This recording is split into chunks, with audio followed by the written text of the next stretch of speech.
Drifting is the human habit of relinquishing control of the mind to an outside negative force, or even another individual or group of individuals' negative influence. The drifter does little to no thinking for himself. He accepts whatever life throws his way without resistance. He permits himself to be influenced and controlled by circumstances outside of his mind. When drifting occurs in one area, it can spread to occur in other, multiple areas of life, ultimately affecting the way in which we work and live. The drifter tends to fall into negative, habitual systems of hypnotic behavioral rhythms as the mind is preoccupied with fear, with worry, with stress, and all the other tools used to snare the mind and keep it from freedom of thought, creativity, and liberation. The theory posited by Napoleon Hill is that hypnotic rhythm is a universal force. Collectively, this force takes the natural course of the Earth, the Moon, the stars, galaxies, and numerous other environments and automates their rhythm in relation to each other. It is the absoluteness of nature's law. It creates a sense of permanence between all imaginable elements knowable to the faculties of human consciousness.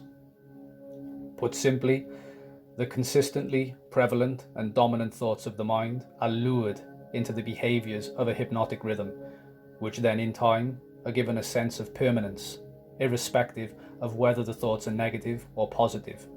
From birth, we are conditioned into drifting.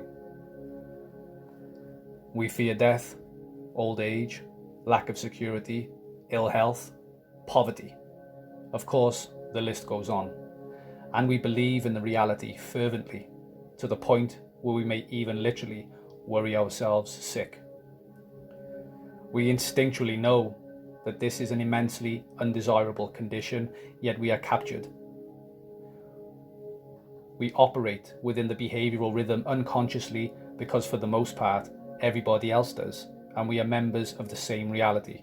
We fear the same as our other fellow humans, and we inhabit the same environment. We are subject to the same natural laws. In the beginning, we commit years of our precious time to memorizing largely useless information, but are seldom shown reason, how to penetrate the truth of existence. And so fear and ignorance drive us into a situation where we are no longer autonomous beings, rather creatures of automated conditioning, largely useless, homogeneous robots. We leave ourselves open and vulnerable to the negative, impulsive, and gratuitous forces of life such as greed, lust, and envy, because we have grown indifferent and insensitive to it all. It is a way of permanently living within the dark, yet we are completely ignorant of it, because it is a program that we have subscribed to from the cradle, and one that most will continue to operate within until the grave. Napoleon Hill was seeking to elicit a form of medicine from this hypothesis, an antidote to this destructive psychological model, a means to break the chains of mental subjugation that see most humans operating on a frequency that is driven purely and simply by fear, by negativity, by doubt. And how do we escape the nefarious clutches of hypnotic rhythm? We must learn to think for ourselves. We must seek to become aware of our true passions, our definitive purpose. We must become self-disciplined in the pursuit of that definitive passion and purpose. By forming new, positive, and more productive habits, we begin to slowly break the undesirable condition and behaviors that have become unconsciously ingrained.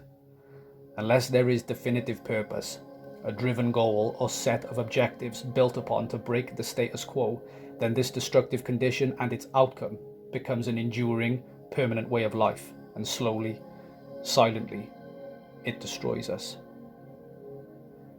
New thought patterns and habits must be formed to produce a more productive hypnotic rhythm. This path takes great effort and time. It is essentially breaking the methodologies instilled from youth. It is unlearning what we have learnt, but with the effort and purpose to rediscipline our intention and path, a new fate can be formed. When the desire to be better, to live better, to move in a more positive direction is constantly obstructed, we may chalk the failure up to inhibitors like drug addiction, genetics, maybe being too weak, perhaps too lazy. But for the most part, this couldn't be further from the truth. At the root of all the above and their kind, you will find automatic permanence. It is what creates the drifter, and hypnotic rhythm is what keeps the drifter drifting.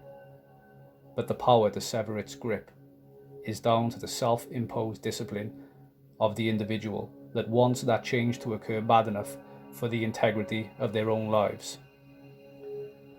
for the sanctity of their small, precious allotment of time here in this perpetual and often chaotic experience. Contrary to popular belief, it is not impossible to change. However, it is not forgetting past behaviors. It is acknowledging their destructiveness and committing to not allowing them to govern our future, to cloud our reason, to obstruct our way. We are the masters of our own fate. It is purely a question of mind over matter. Engage, invest in doing something definite through some well-organized plan which is definite. Have a major life goal towards which you are always working, always striving, as well as many minor goals that ultimately gravitate around and lead towards your personal central scheme.